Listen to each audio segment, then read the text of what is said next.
In the really old days, people had to write their code directly to work on the hardware. They wrote load and store instructions to get stuff in and out of memory, and they played about with bits and bytes and stuff. You could do pretty good work with that, but it was very specialized. Then they figured out that you could build languages fit for humans for specific areas.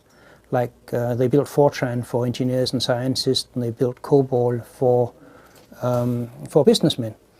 And then in the mid-60s, a bunch of Norwegians, mostly Ole Johan Dahl and Christian Nygaard, thought, why can't we get a language that sort of is fit for humans for all domains, not just linear algebra and business? And they built something called Simula. And that's where they introduced the class as the thing you have in the program to represent a concept in your application world. So if you're a mathematician, the matrix will become a class. If you're a businessman, a personnel record might become a class.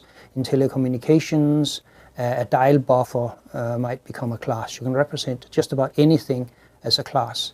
And they went a little bit further and represented relationships between classes.